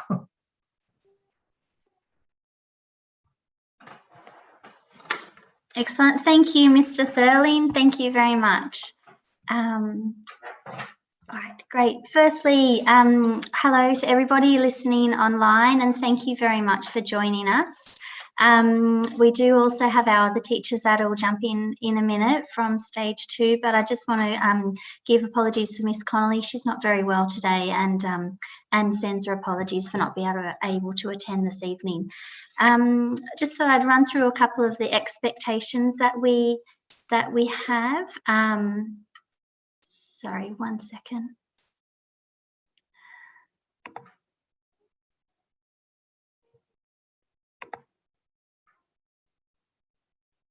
All right, sorry about that. Yeah, just thought I'd go through a couple of the expectations that we have. In terms of what we expect each day is it'd be great for all the kids to be able to come on to our Teams meetings every morning. That's when we run through all their work and the kids are able to ask questions and things like that. So most of them are either at 9:30 or 10 o'clock, and occasionally there's another session throughout the day, but that would be really important that they jump on there. It's also expected that they do some sort of English and maths each day. You'll notice in our work packs, which are exactly the same as what it is online, that it goes through quite systematically. They start off with their reading, then they've got their writing activity, they'll have a maths challenge, and then another maths task and something additional in the afternoon. So it's really important they do some sort of maths and English, but we also understand some days are easier than others. And if it means that your child is just doing mathletics or reading eggs on some of the days, that's absolutely fine as well. All the teachers in Stage 2 are regularly checking that, and we're keeping records of who's keeping up with all the work and things. So we don't expect you to be doing everything every day. I mean, if you can, that's great, but we do also know that some families have multiple children that they're trying to get to do all their work. So we do appreciate all the work that you're doing home with the kids. Yes, a very, very big thank you from all of us. So that we do have proof of work for attendance so that we can mark you as flexible. If you are using paper packs, it'd be much appreciated if you could drop it into the school letterbox, and that gets marked straight away, and the teachers are able to mark off that those children have been doing work for the week. Even if they're not been able to see it online, they can see it on the paper packs, and they'll all be returned to the kids once they start coming back to school. But some of the work that we've been getting in the paper packs has been a very, very high standard. So again, we thank you for all your efforts and the help that you've been giving your kids during this time. If your child is sick, they can still ring the office and call in sick for the day. They're not expected to do the work or be on Teams just like if they were sick at a regular school time. But yeah, most importantly, stay connected. Apart from the schoolwork, we've got our school assemblies every even week on a Friday at 2 o'clock. Our school radio, which Mr. Morton does, which is really popular. We get the kids to call in from home, and some of them are reading a poem or making a story. So that's a really good thing to get the kids, even if it's not a good day to do schoolwork, there's other things that they can be doing, like listening to the radio.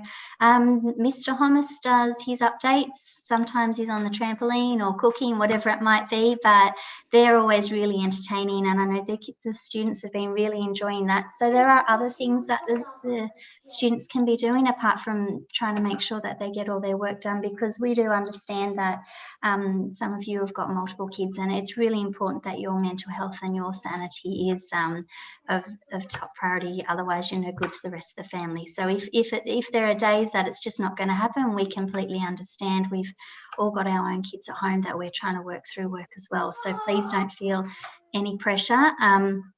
And when the students do come back to school, we've got a great learning support team. So if you do feel that your child has fallen behind a little bit, we'll be able to pick them up, and just keeping in mind that everybody's in the same boat. But doing some sort of reading and a little bit of maths each day would be great.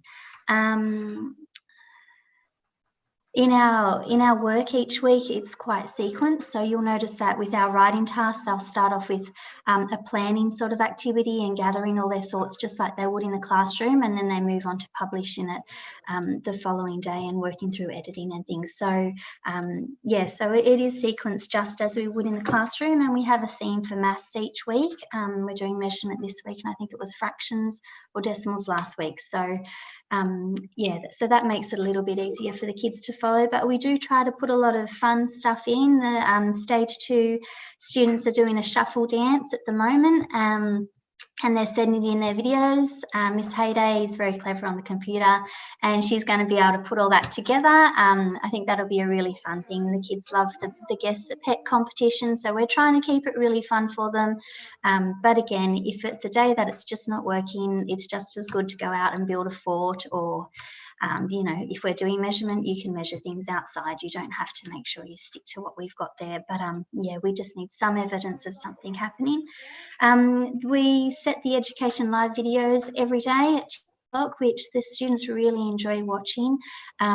Miss Donaldson and myself, we watched it with the kids today that were at school. It was about guide dogs and things like that. So they really enjoyed that. So if you just want a quieter activity, that's a great thing that they can be doing. Sometimes teachers are in supervising the students that are at school, so they may not be able to be on their Teams meeting for that day because it is a little bit difficult to jump on and noisy as well. So if that's the case, the teacher will just put a little message on the students' Teams for that day. But we're also started running some of the meetings in the Stage 2 group, which has got all the Stage 2 kids in. So sometimes we'll be able to run meetings in there instead, if say Mrs. Hayday or Miss Johnson, if somebody's on class. But keep an eye on Teams and we'll put notices and things on there. So Stage 2 students are due back the 8th of November, which is the last cohort to come back. That's Year 3s, 4s and 5s, and we really look forward to seeing them back then. In terms of reports, we're still waiting on official confirmation of exactly what the reports are going to look like, but as soon as we know, we will let you know. We assume it will be a different sort of report, but yes, as soon as we know that, we will. Photos, as Mr. Thurling said, we will take some professional-ish photos with our really good quality school camera and send them out to you with reports at the end of the year. I won't be taking them because I'm not very good at taking photos, but we'll get somebody really good to do that. I think it's great we got our Stage 2 camp in. Unfortunately, the Stage 3s have had to cancel theirs, but I know that the having it really early just happened to work out really well for us, and the students really like that, and that's a great memory that they'll still have from Stage 2. We had planned a science incursion later this term or even later this year. We've tried to push it back, but I don't think we'll be allowed to do that, unfortunately. But we will try to maybe have a fun day or do some fun things when the students come back. We'll still run an athletics carnival. There'll be no zone or regional carnival, so there'll be nowhere for the kids to progress to, unfortunately, but we aim to run it as close as possible with our Stage 2 cohort, of course, at some point in probably maybe around week 7-ish of next term. The students had a PAT test to do today and yesterday, and I think we probably had about 75% of the students do it across Stage 2, which is wonderful. So just a reminder, if the students are doing that, just make sure they can do that on their own, and looking at the scores and things, we've got quite a good bell curve, and I think the kids really have been doing that on their own. So, so thank you again for your support. We're going to set a couple more next week. It gives us some data and some things ready to use, and also shows us where there's some gaps ready that we need to pick up when the students return. Yes, again, as I said, make sure you look after yourselves and your families. Mental health is extremely important at the moment. It is Are You OK Day tomorrow. I'm jumping forward a day and wearing yellow today, but please make sure you check out for each other, you know, message your neighbours and that, because it is a very difficult time when people are so isolated, and it's not really what we're all used to. We're very social beings. So yes, but we thank you very much, and we are super proud of all the Stage 2 students. They just, I think it's probably harder for us than for them sometimes, but yes, yeah, so some of the work and things that they've been handing in, it's as if they were doing it at school. So thank you very much for your support. We wouldn't be able to do everything we're doing without the support of you guys at home. And if you do have any questions, please ask early, or if there's any problems, and we can try to get them fixed up as early as we can. So yes, so thank you very much. Stage 2, did you guys want to say anything, or we covered most things? Great. Well done, Miss Wilkins. But thanks to the parents. And I think that's, probably the biggest message we have. Well done. Yeah, thank you. And thank you to the Stage 2 teachers. I am extremely lucky. They are a wonderful group of teachers to work with. Not only are our kids amazing, but they've just taken all this on. And yeah, so thank you very much, guys. Thank you. Thank you, Mr. Thurling. Thanks, Mrs. Wilkins. And I also extend my thanks to our wonderful Stage 2 team. The work that we've been able to keep moving kids through has been amazing. And I think, everyone has worked really hard to make sure that the kids are well supported. So thank you so much for all your effort. We really do appreciate it. I'm sure the students and parents appreciate it as well. Certainly judging from some of the lovely comments that are popping up on the live chat, there's some, it's certainly appreciated by the parents. So thank you very much for all your hard work. I just quickly will address one of the questions that's come up since we did this in this broadcast time. There's a question just about, because we talked about cohort groups, a parent had asked about the use of the toilets, because obviously we can't have a separate toilet for each cohort because we don't have that many toilet blocks in the school. Look, I guess to some extent there's no system that we can put in place that's going to be 100% foolproof at school. But what our plan would be around that would be to stagger the times that kids are using the toilet. So normally in playtime, kids would just go to the toilet whenever. But what we would maybe need to look at would be to have specific times that we were taking cohorts to the toilet. So prior to when kids have eaten lunch, for example, rather than just go out to play, we may stagger it. So we say, okay, well, this group of kids, because we do have 2 toilet blocks, obviously. So the kindergarten and the Stage 1 children are 2 separate cohorts. We could perhaps send kindergarten into the toilets. Then when they come out, send the Stage 1 kids in. And in the primary toilets, we could do Stage 2 at one time, Stage 3 at the other. It's not going to be foolproof. I don't think there's going to be any method in terms of using toilets that's going to be 100% effective. The department certainly hasn't given any guidance on that. We're managing that ourselves. And we certainly don't want to get to a point where we're being so restrictive on that we actually lock the toilets at other times and students can't use them if they need to. Like, we don't want to really, that creates a whole bunch of problems in itself as well. So we will certainly manage it the best way you possibly can by at least trying to have some staggered times during the day to avoid crossing over of kids.